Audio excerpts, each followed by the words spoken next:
Today's session, client from hell. So how to identify those clients and how to politely decline those clients.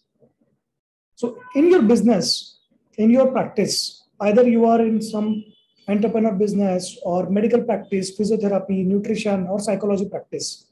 So have you encountered some difficult clients and you wished you would not have taken money from them and you wish that you don't want them in your life, right?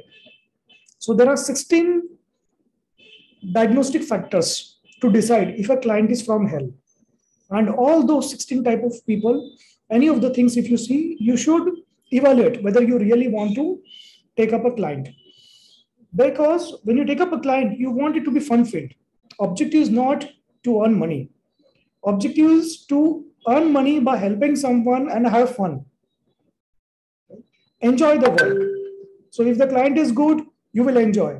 If the client is irritating, calling you multiple times and calling you at weird times, no, instead of that, you can put that time for your personal growth. You can put that time for family, your children, your spouse, making friends, having a social life, right? So decide what kind of client profile you want. And slowly over the time, initially, there will be few days where you will have less clients. Among those less clients, you will refuse some clients. And going ahead, then you will have a client base which are all good, right? Because then typically you have a tendency to take up good kind of clients which are comfortable, happy, and you also enjoy helping them, right? So would you like to give examples from your experiences? So either you have been a difficult client or you had a difficult client. So what was the scenario? I can see some people are laughing. Very, okay. So either they were a difficult client or they had some client like that. Those who are comfortable should start their cameras. So that will be good interaction. Who wants to write? So some experiences. What was the reason? Just a one-line statement. Some write in the comments, in the chat. Some experiences of difficult or a client from hell. So difficult client is another thing. Yeah, that's a typical example. I give it to my counselors that if someone asks you, what is your fees? Okay, my slot is booked. I don't have appointment for next 6 months. Thank you. Thank you for the question. Because I'm not selling vegetables. So what is the rate of tomato and potato and brinjals? So I'm not into that. So that's good. Some people do that.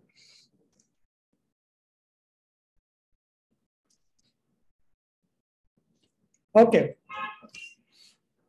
So we start.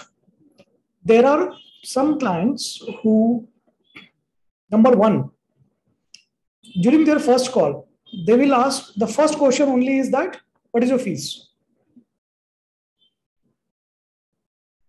And they will decide whether they want to talk to you further, right, on that. So no, we are not in commodities. We are not selling vegetables, right? We are providing a service, a counseling service to help them, right? If someone really needs help, they will explain what is the issue. They will talk. They will try to understand if there is a frequency match. And then comes the question for the fees, right? And fees is typically standard across, unless you are someone who is charging like 5,000 or 10,000 per session, right? So then the market also knows that your fees is like that, okay? And a typical fee for a small town ranges from 500 to 1,000, and tier 1 and metro cities for a psychology counseling, a fee ranges from 1,000 to 2,000, on an average 1,500. And if you are if you know emotional wellness coach techniques which you have learned from me, then you will be charging 2,000 or 3,000 or upwards of that, right? And you will make some package so that you will learn, right? That is someone you don't want to discuss further. If someone is asking you fee directly, right, you say ki, so the next question you should say is, when do you want to take up the service? When do you need counseling help? Right? When do you want counseling service? right? So if someone is just doing window shopping, okay, calling 5 people from Just Dial or Google and asking everyone's rate, and the person will cut the call, hang up the call. It's good. Right? Second is someone comes to you and upfront, the second question, first question may be, okay, can you tell me how many years of practice you have? Can you tell me what is your qualification? And can you tell me, like, how will you help me? Right? So that question cannot be first. Okay. So someone is raising a question on your learnings and qualification and number of years of experience. So there are many psychology counselors, those who are 20 years of experience and they do nothing. They are just sitting, a client comes, they give one paper, some questions, and the client fills and they listen to the client and nod and that's it. Right? No. When you read the psychology counseling book by me, you will understand that for every condition, stress, anxiety, depression, OCD, bipolar, autistic child, everything, there are 20 to 50 tips mentioned in the book, in the NHCA book, right? In psychology counseling. And how to help those clients. What are the most likely questions they are going to ask you? What are the questions you will answer? What are the answer which will be acceptable to them? When you learn in the child counseling books, there are positive and negative reactions, right? From a parent perspective. So you will coach the parent accordingly. So what you have learned is very good. And that you will not demonstrate to bring the client to you. That you will demonstrate after taking up the session. During the session, you will demonstrate. Third, a client asks you, how can you help me? So you put the ball in the client's court. You ask, what is your expectation? What are you looking for? What is your scenario? What are your problems? What emotional disturbance are you going for? Ask. Allow the client to speak. If someone is just doing window shopping, they will not talk to you further. They will just hang up the call or will say, I will get back to you. Something like that, right? Number 4, a client bargains. Okay. So you say 1,000 and client say, ma'am, make it 500.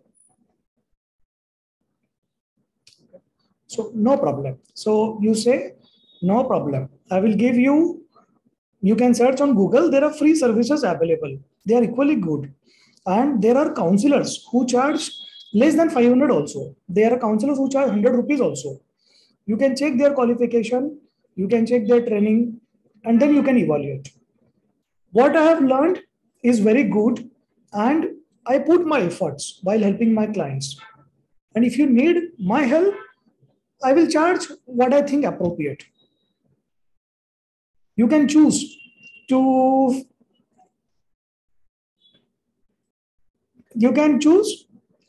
find someone else, no problem. So if you say this, right?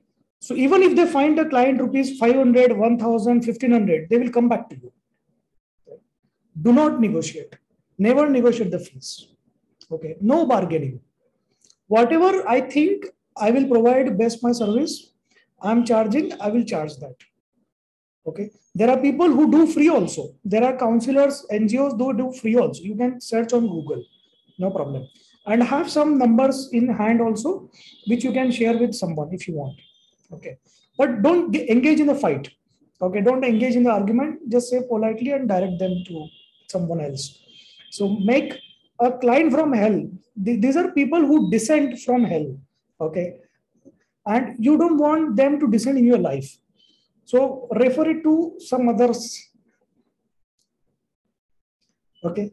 Make them someone else's headache, not yours. Because at the end, you are a human being with your emotional turbulence, with your emotional well-being. Your number one priority is not client. Your number one priority is you. Your emotional well-being is the most important. While earning money, you don't want to lose that emotional balance, right? You want to maintain your cheerfulness, calmness. Okay, if I get one client per day, I'm happy, right? If I get 5 clients per day, I'm equally happy. I'm not more happy. I'm not happier. Sorry. Or it doesn't matter, right? It's okay. So on an average, keep a target for a year, how much you want to earn, right? If you get 1 client per day, that is sufficient, right? To start with. Even after 6 months or 1 year of practice, if you're getting 1 client per day, you are already successful, right? And if you're getting more than 1 client per day, wow, you're doing good. And it is time to increase your fees.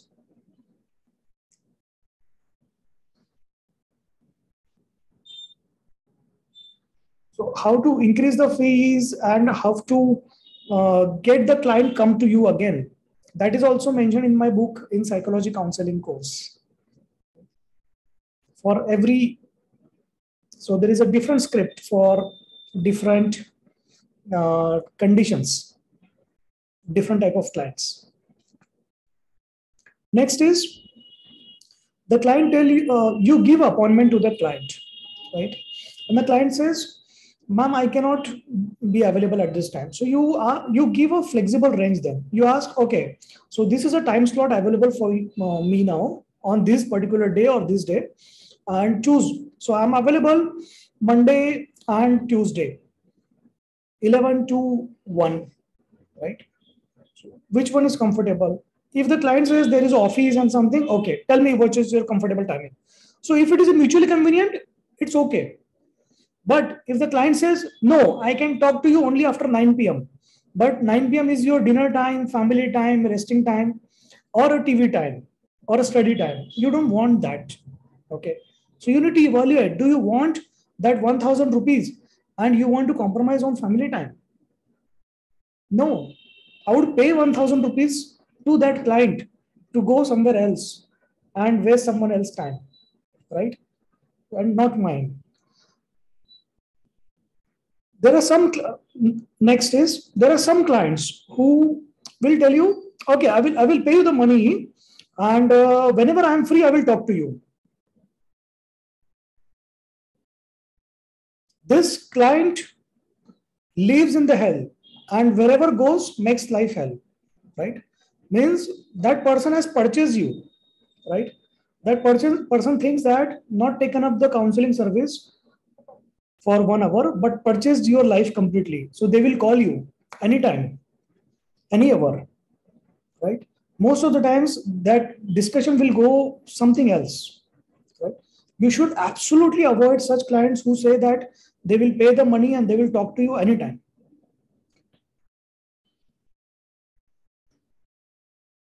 There have been some instances where some of the psychologists, they have reported this has happened with them, and that turn out to be very weird calls. Okay, so be careful, right? So avoid that, because once you have something wrong communication with a man, a stranger, on a video call or a normal call, your confidence gets weakened.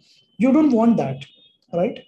So be careful while taking up a client.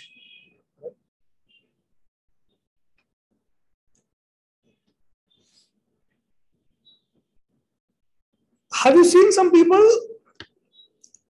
that when they want to answer from you, they will not send a single WhatsApp. They will send, hi, your name,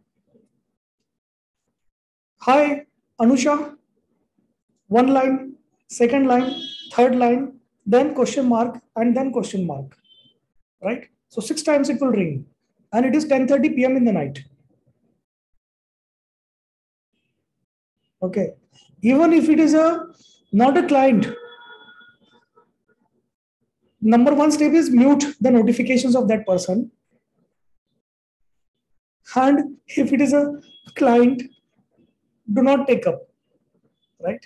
If you already taken the fee, refund and say, or say that you will talk to me during this time only. Normally, what I do is when my counselor talks to a client, or if I talk to a client, so I tell them that these are the expectations from my side.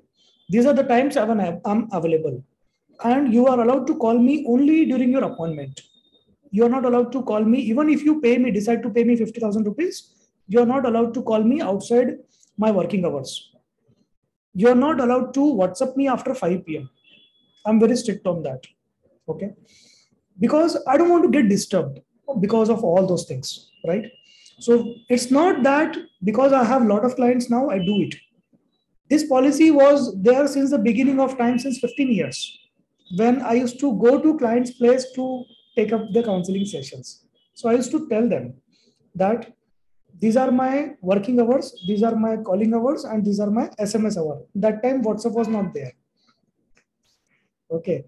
And unless it's a matter of life and death, you will not call me in the night. And if it is a matter of life and death, you can visit your nearest hospital.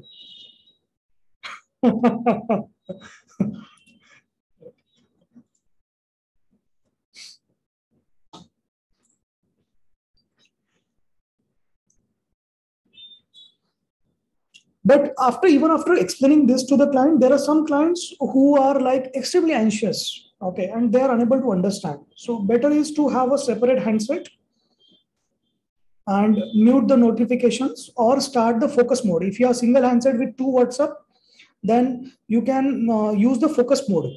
In focus mode, one of the WhatsApp, you can switch it off, right? Some apps you can switch off, right? So there will be absolutely no notification and nothing. And even if the client is writing certain things or requesting certain things, so you can check during your working hours, because psychology counseling is a supposed to be simple business, easy business, a comfortable, helpful, and enjoyable business. It is something which you do out of passion, right? But not for free, because free has no value. You are doing it out of passion to help someone, and you are charging what you deserve and what you have learned and what you think that is a value for you, right? And you should.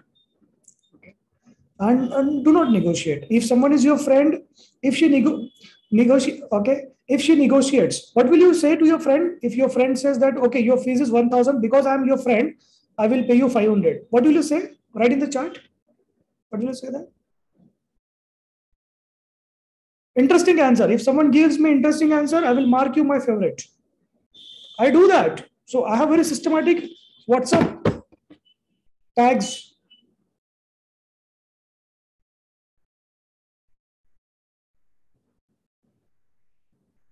Can you see these tags? Some of them favorite, outstanding student, then depending on the course. So there are different tags for different students, right? Ah, very good, Dr. Sayani, very good. Refer to some other, direct refer, Deepali, don't do that. Okay. Okay, because she is your friend, that's why you are referring. Okay. Okay. Okay. Then interesting answers. So here you be diplomatic. Okay. Number one, if you have decided to take up her service or her as a client, and she has decided to take up your help, it's mutual understanding, right? She is ready to pay. There is no reason she should pay you less, right? Okay. So you can choose to refer to other counselor if she is like, your friend is like just taking you for granted, okay, or asking you for suggestions. Can you give me some suggestions? No, I do not, and I will not. No, but I can give you number of a psychology counselor who will help you, and she will charge you 5,000. And if you want my help, I will charge 1,500, but I will not give you suggestion. Okay.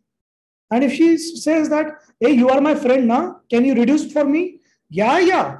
Just because you are my friend and I'm your friend, you will pay me 2,000.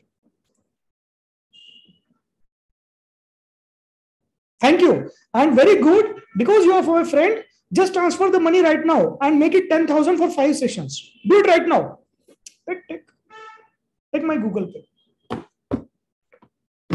If she's your sister, take her phone, transfer the amount to your account. Because you're my good sister now, real sister. That's why. Okay. So friendship is both ways.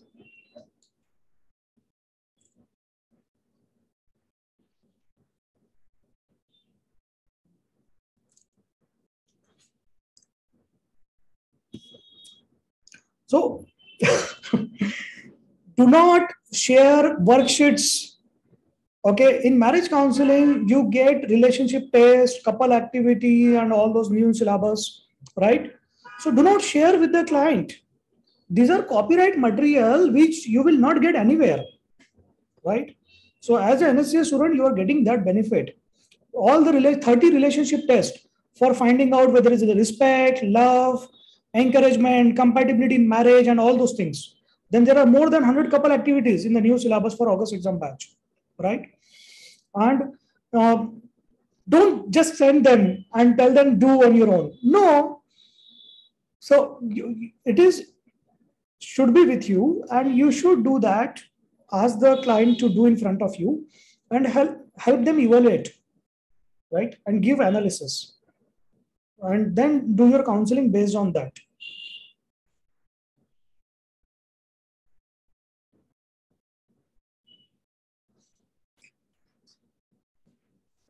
Okay.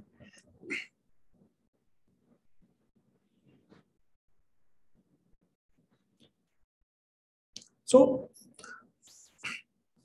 and if somebody is asking for discount and all, so don't get offended. It's nothing to be offended. It's just that you say certain things to maintain your value, right? If it is a friend, you can say that in a funny way. Okay, because you are my friend and I am also your good friend, I'm going to charge you more because you are going to pay me more. Okay, fine. Don't pay me 2,000. Just pay me 2,500. Okay, now. Okay, fine, fine. So that's the final negotiation. And if she says no, no, please reduce. Okay, fine, fine. So that's the final. I'm not going to reduce further. I'm making it 1,500 to 3,000 now. That's the final reduction. Okay, and she will be like, okay, right? And tell her that if you want to learn this, come to me, take up my, okay. So if you want suggestion, no problem. So do one thing, order some Pizza Hut, Domino's for everyone, and we will have a party. And she knows that the party expense is going to be more expensive than your fees. So better is to pay your fee, right? Okay. So then I will give you suggestions. We will have a fun-filled party, and in that party, I will give you suggestions. I will not charge you counseling fees, right? So she will pay you. So be diplomatic and say something so that will not hurt her, not hurt your relation, and you be in a funny way, and it doesn't affect you emotionally, right?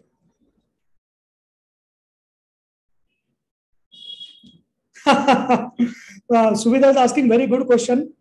And what if somebody says you are doing this for money and this is a good work, you should do it for free or charge less at least. So you say, actually, I charge 5,000 normally, but because you are my friend, I'm charging 2,000. And there are free institutes or organizations which provide free services. And I do my free work or a social work, whichever field I have chosen, right? Like you go to a job, your husband go to a job, they take up salary. And if 1 month you do not get salary, I'm very sure you're not going to go there, right? So uh, you're expecting the return out of job. I'm an entrepreneur, right? So for an entrepreneur, if I'm providing a service, I look for value, right? I have decided certain fees because based on my learnings, based on the counseling service and the help which I do to my clients, and I charge. Second is the very good answer to that question. If someone says, "Are you doing this for money?" Okay, don't get defensive. Don't say, "No, no, no, I'm not doing." Say, "Yes, yes, I'm doing this for money."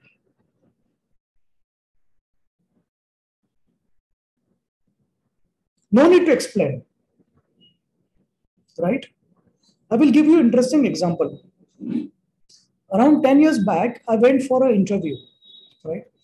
And I was expecting like every company is typically like 10%, 15% hike, and I never believed that. Because even if you stay in the same company, you also get 10% hike, right? Then what is the point in changing the company? So I was like, at least I should get 30% or 40% hike, right? Then that HR manager said, so it means you are working for money. I said, yes. You are also working for money. Your CEO, all your managers, your husband, everyone is working for money. It's just that some people they have acknowledged, and some people they lie to themselves. Some people lie to themselves that they are working for some big cause and not taking up money. But you are taking their salary, and if it gets delayed by one day, you are going to look for another job. In pandemic, if your company is not doing good, you are not going to go there and work for free. If you don't get salary for 1 month, you will resign. You will look for other opportunities. The only thing is that I acknowledge and I understand that I work to earn money. Okay. Now, if someone wants, typically a HR person just for testing you, not a client should not be doing that. For argument's sake, someone can say then for money, you will be doing anything and everything. So again, don't get defensive. Say for earning honest money, I will do everything and anything within ethics and laws. Nothing wrong in that, right? If I'm required to sell soaps or Coca-Cola water, and if I earn decent money, I will do that. I come from a pharma background, so I used to sell pharmaceutical, medicines. Okay, so now today I'm selling medicines, right? If I get more money by selling nutraceutical products, I will go there. And you have also come to this job because this company was paying you more, right? So it was a very bold answer. She liked that, and she rejected me.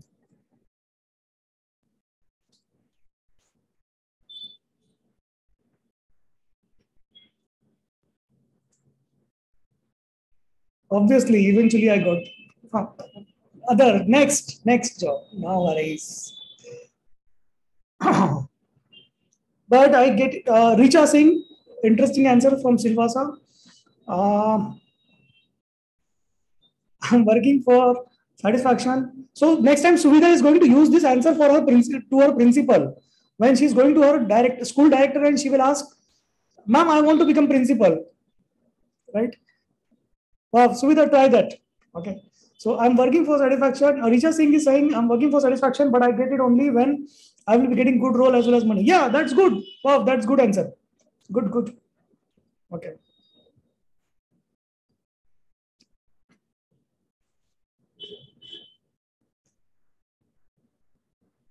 I will take a minute to remember, come back on the track. Okay. So it's ADHD. You can do the diagnosis, right?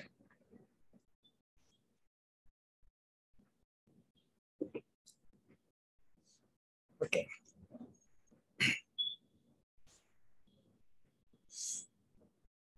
There are some clients where just because of their emotional imbalance or some conditions, they do not uh,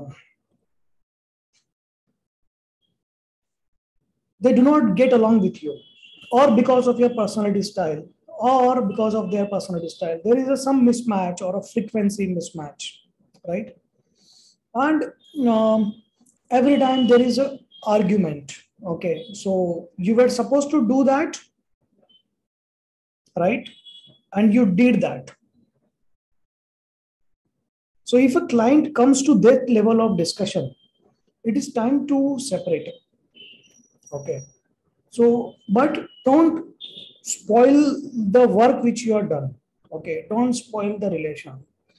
Any work, either it is you are doing your job, or you are into any counseling business, or you're running a school, or you are in any medical practice, right? Say to the client, I will refer you to another psychologist, or If you think that sincerely that person needs help from a psychiatrist, so you say that that doctor, you by the time you will know that which doctor you should refer in your city, and psychiatrist will help you better. And then it is not required to take up further sessions. So if you are taken charges for the future sessions, you can pay refund for the remaining amount. Right? If a client points out something like that, you should have done this and you did that. Because in next session, that discussion will go very wrong in downward spiral. Okay.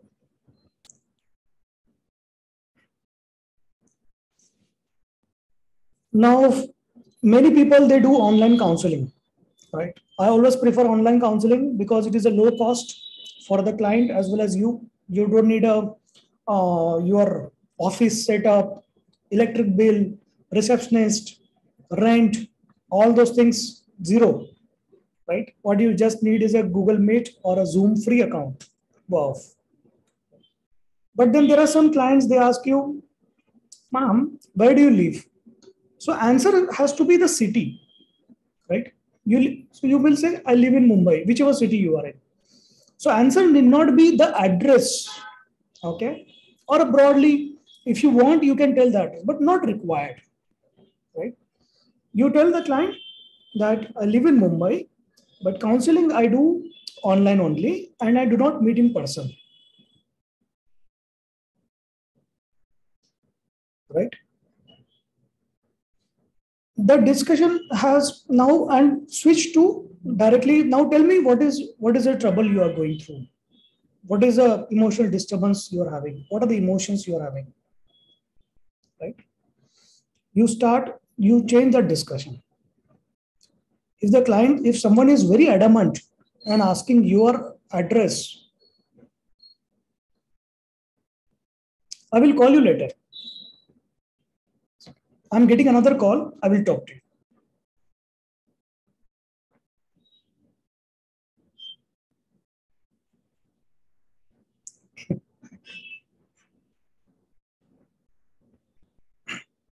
Then there are some series of clients. They come to you and they will say, um, you know, Deepali Raskar, you are a very good emotional wellness coach and you are trained by Dr. Mittal from NHCA. Wow, that's good. But I want to talk to some of your old clients. Mm-hmm. Mm-hmm. Okay. What will you answer if someone is like that? I want to talk to some of your old clients. Okay. So what will you say? Obviously, this is a rare scenario. There are, but these people are like going through emotional turbulence or some frustration. So they are always looking for someone. Very good. Anita, good answer. Confidentiality agreement, Urja Jain. Okay. Okay. Ridhima is that information is privileged. Go for a search and talk. I won't mind. Okay, wow, that's good. Very direct answer, Richa. Bold. You kill that client directly.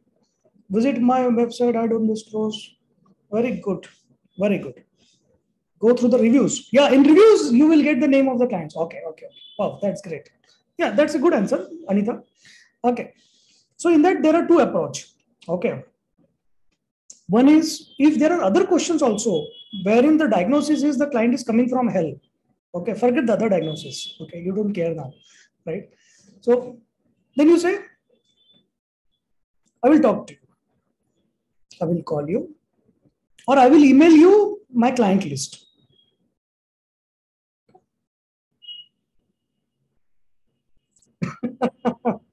You understood what we have done, right? Okay, right. The second is, so this was if already there are certain other problems also, problem areas. Okay, if this discussion is like not going good. Other is, you can say, more than the client names, I will tell you what kind of clients I have managed. Okay. Even if you are working, you have been working as a school counselor or a principal or a teacher or a doctor.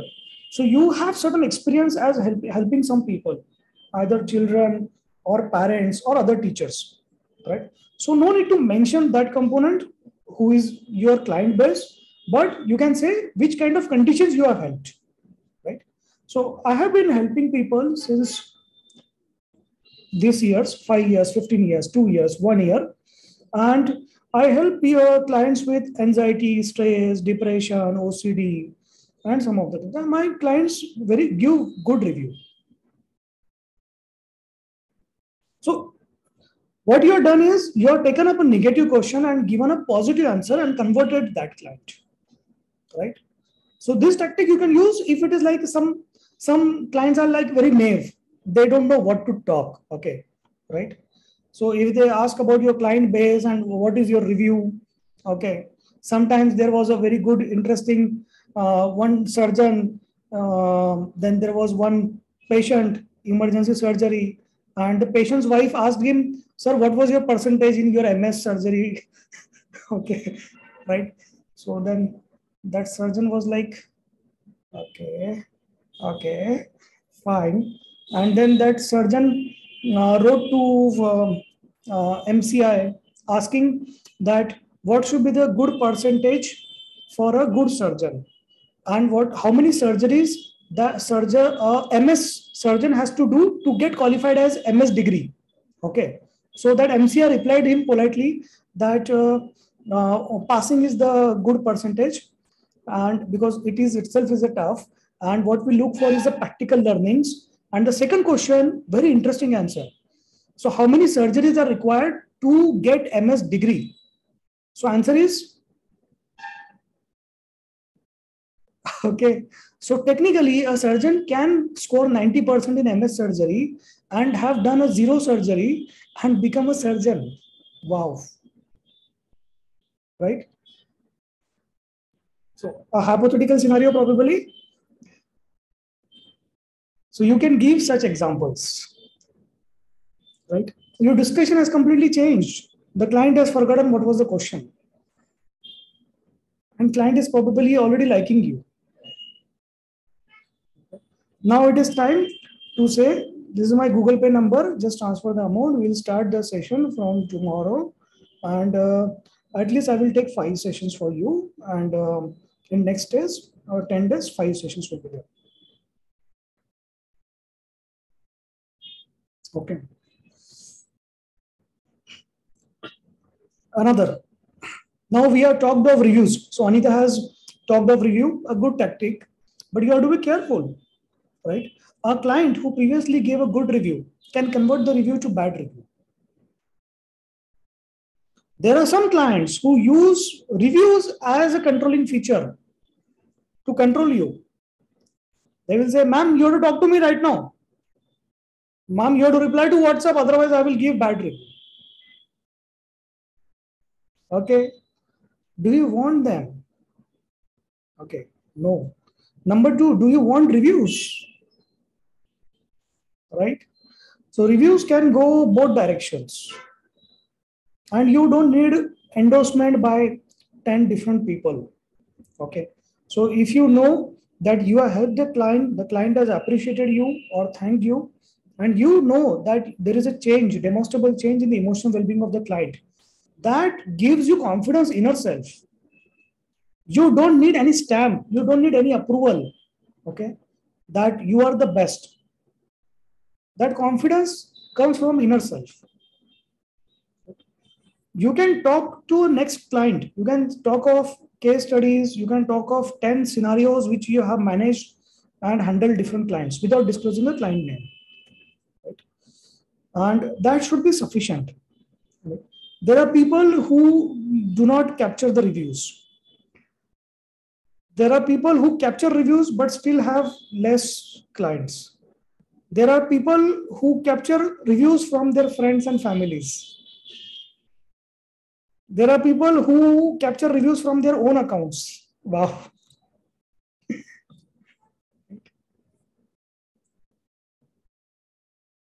So if someone is questioning about reviews or using review as a tactic to control your demand from you, okay.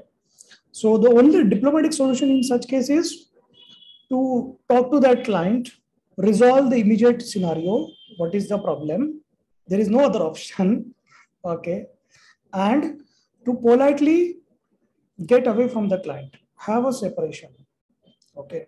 If you are taken advance, refund and say, now, I think I may not be able to give you appointment for next 1 month because I'm traveling or my schedule is booked. Or you say, now you need better help, help from much more better. Okay. Right. So a higher version, probably a god. So you go to that. Okay. Because I am just an average counselor. And try this. Okay. Next is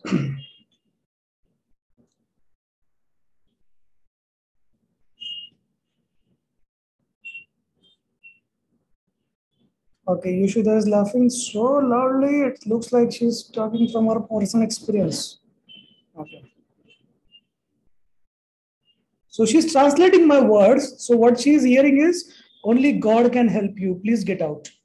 So that is another version of that statement, actually, what we have just said.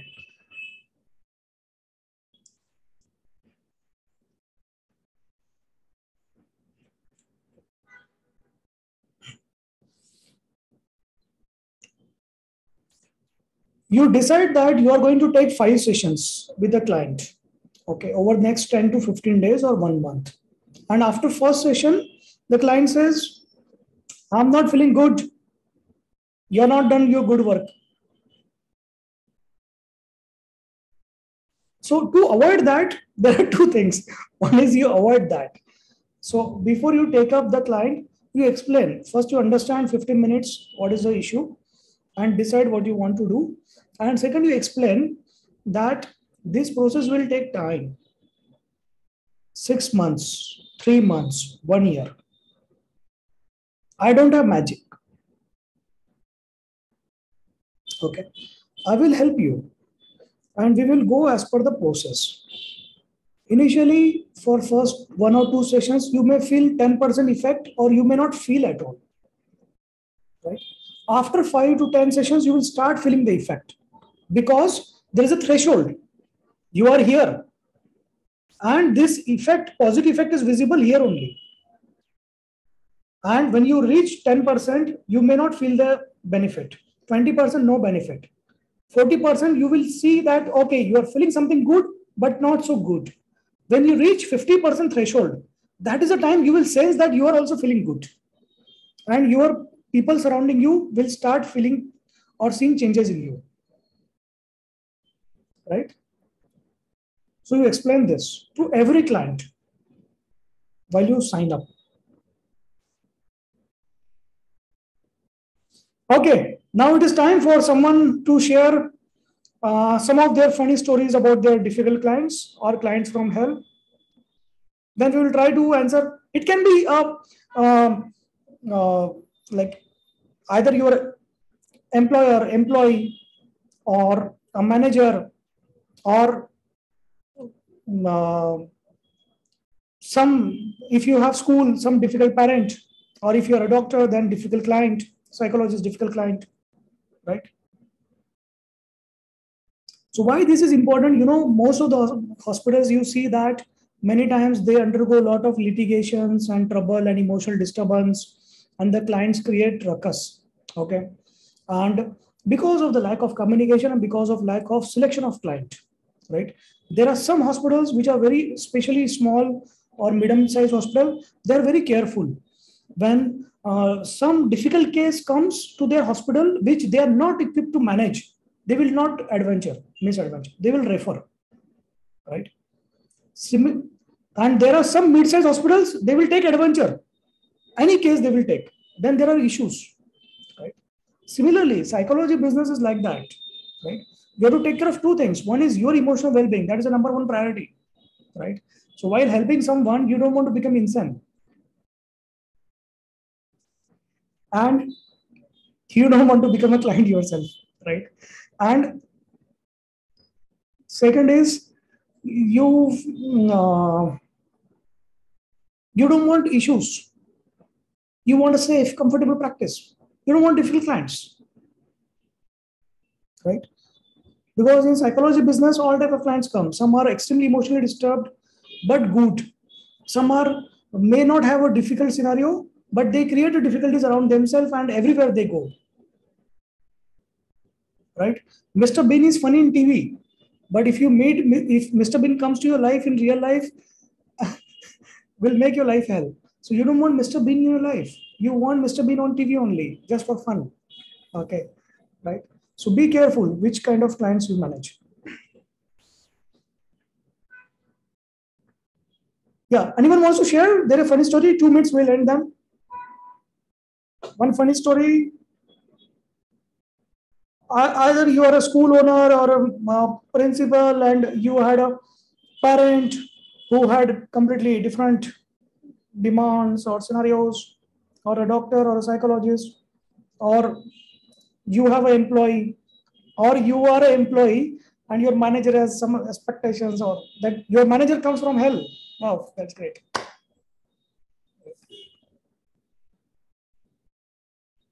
In the meanwhile, you are thinking of the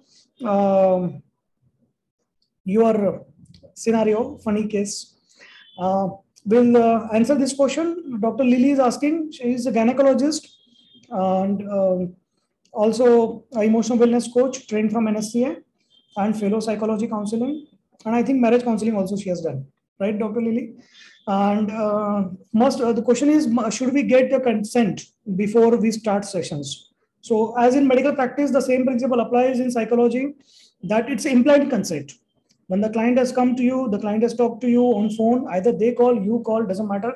Talk to you on phone, explain the case, that's the implied consent. Okay. When the client has paid the money, that is the implied consent. Right? So it's not required to be formally documented as a consent or something, not required. And clients may not be comfortable doing that, right? Because it is already difficult for a client, like if they come for some surgery in the hospital, and the clauses, if you really read that, you will never want a surgery anywhere, right? So the clauses are very bad, and so similarly consents so don't work like that. Yeah, Yoshida, you want to speak and share? Yeah, no, without speak you want. Okay, so you want me to represent your story in a funny way? Okay. One parent who is a lecturer came to my school for pre-primary admission for a child. She said she can teach plus two syllabus also for the child, but she is not able to make the child right. So, okay. I'll tell you the scenario. That would make it more funny because I read it like an essay. Okay. What is it? Yeah. So she was a very frustrated parent. She was not able to make the child right. She tried, and she came to us. We said, yes, definitely we can help the child to pick up the writing skills. But we need some time to help the child to pick up the skills. She was so frustrated. She started saying that, I'm a very good lecturer. I can teach +1, +2 syllabus. And what the big challenge in making the child to write? Are you not people good enough to manage all these things? And I said, yes, I can teach degree syllabus also, graduation syllabus also. I can teach to the child. It's not a problem. But making the child to sit and write is a challenge. You also know that. We need little time to understand. And she suddenly, she made a blank expression, like she did not expect that I'll say graduation syllabus also. And she felt like, okay, yes, fine. Okay, now you take your time. You handle the child. Okay, fine. Thank you. I'm sorry. Very good. So another way to handle such client is, you can say, what I think, since you are very good in teaching, you can do that at your home, right? And you don't need school for that. Why to waste your money?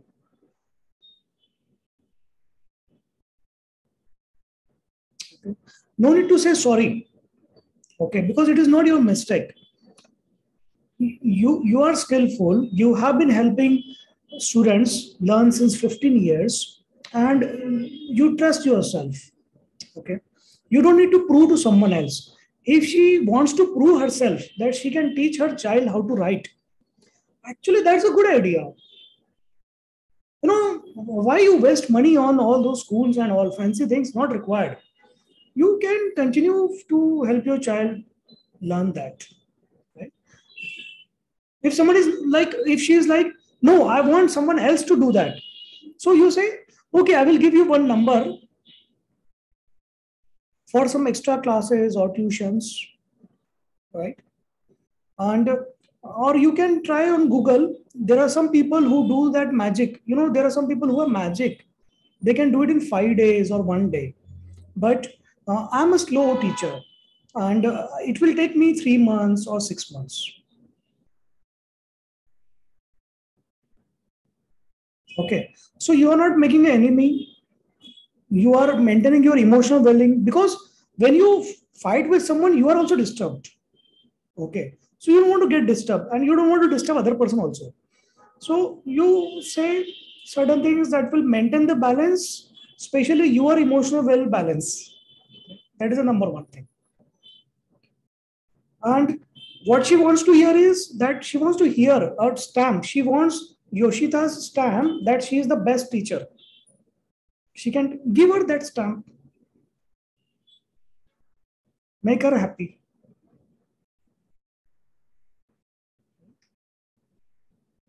And she wants to hear from you that you are a slow teacher. You say, no, I'm a slow teacher. I take around 3 months, 6 months, or 1 year, depending on the child. There are some children which 3 months, and there are some children who are also like slow learners like me. So they take 1 year. Right? But I know there are some magicians, there are people available who do that in 1 day or 5 days.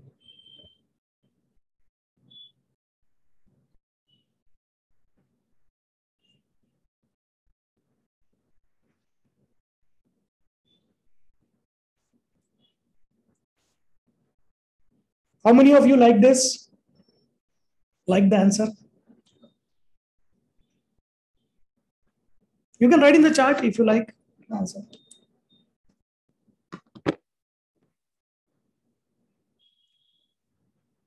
Okay, Vandana is going to do that. She also comes from, she's also educationist. Okay.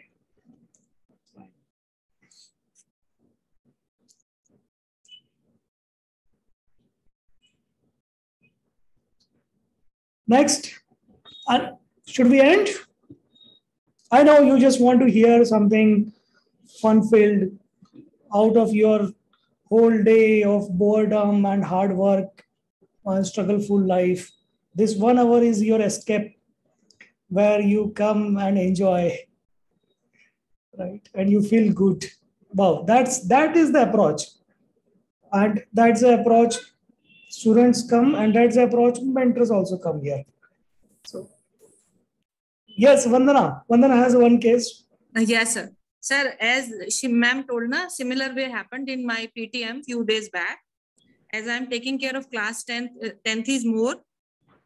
So we were having an orientation for the parents where we were talking about, because class 10 becomes very much result oriented, because it is class board result. So it is very much, result oriented class. So we called parents and all, and we were telling them the result and where the child has to improve. So one parent came, and till now they were not having any interaction with me from the very beginning. Only the child, or sometimes the mother, even I am calling, they are not calling from their side. So suddenly now, before 10-15 days of the board exam, they have come up. They say, Kina, I said, sir, he has to improve in this area and that area. So he said that I am least worried what my child is doing. I'm not concerned with your result at all, right? What I am concerned with, that what my child is learning. Your teacher is failing in making the rapport with the children, so they don't feel interested there. I said, sir, if it is the case, then you would have told me from the very beginning of the session, right? The whole session has passed, and after that you are telling me that child and teacher is not having a good rapport. I think this is not the right time to talk about it. And if you're not interested in result, then what is the point of discussion? So I just gave them the result and stopped my conversation there itself. Okay, so now you need some diplomatic answer also, or you're satisfied with what you did? I think I am satisfied. Good. Probably most of us are satisfied. Wow, good. That's great. So some people might have another approach. Yeah. There are some institutes which do crash course within 15 days. Even if someone is at 50%, they will make them 80% scorers. And if someone is at 80%, the children become 100% scorers.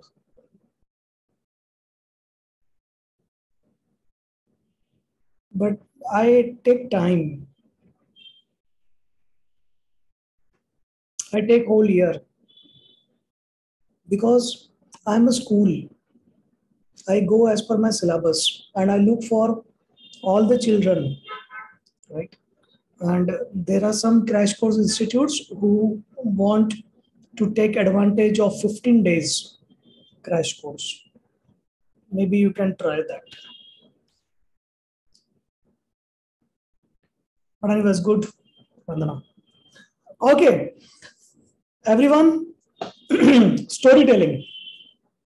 So students of NHCA, they are working on channel, storytelling and art workshops.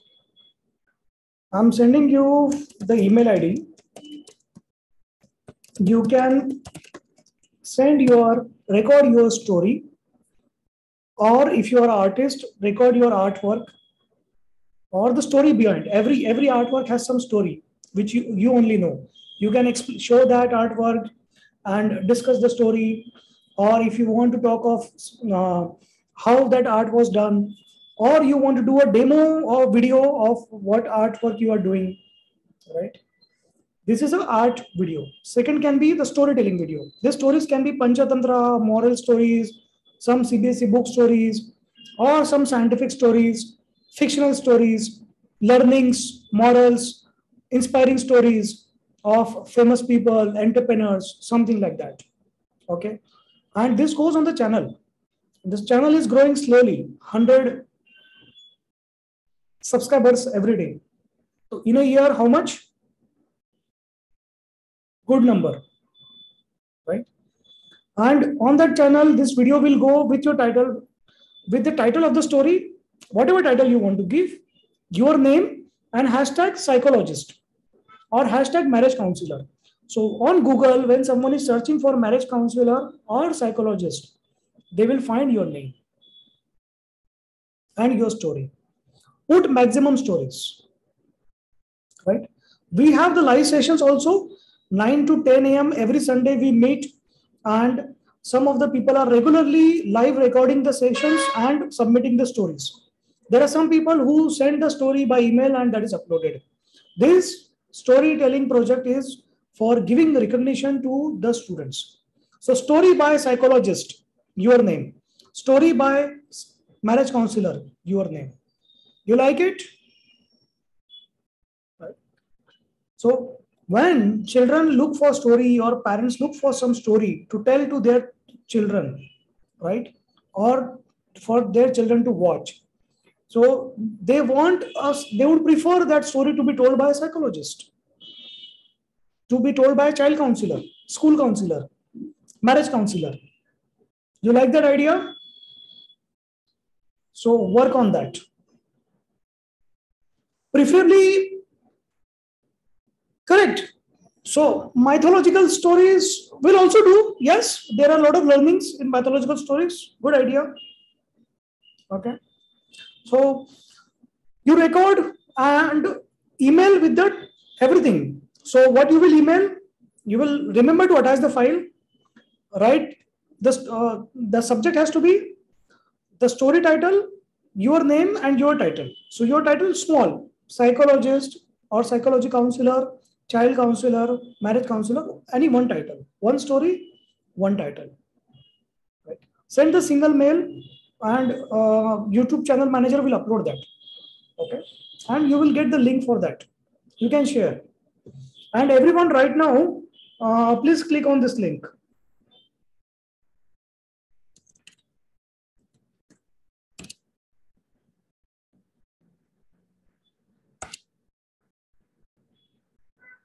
Hello. So everyone right now. So please click on the link and subscribe for the story channel. I'm investing money on this developing this channel to give recognition to all of you, to all the NSC students. Right? You will get the benefits of this in 6 months, 1 year. You can share that link of the story video by you with anyone everywhere, right? You may have your own channel, you can upload there also.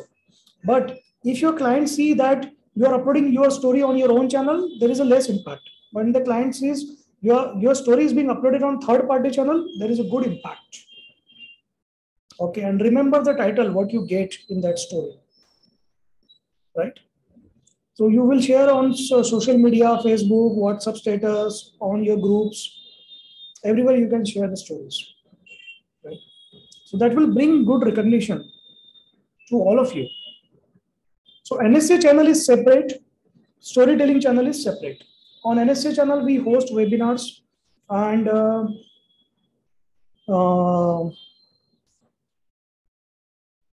reviews of the courses and the mentors and the books. Okay, if you are not yet send that also.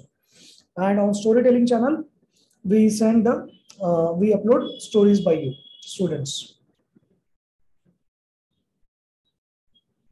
and send maximum stories, right? So there is no upper limit how many stories you want to send. Keep on sending, record one story every day and send it. While you do that, keep a phone, take your phone, keep it vertical. Don't show your ceiling fan, because you know what happens when you show your ceiling fan. Uh, and have proper dress and some background and something. Okay. Don't try to be perfectionist, just record and send it. Okay. The story is for learning. Okay. You will enjoy it. If it is the struggle you have undergone, or you want to share your story or in some inspiration, okay, you can do that. No problem. So your life is also inspiring.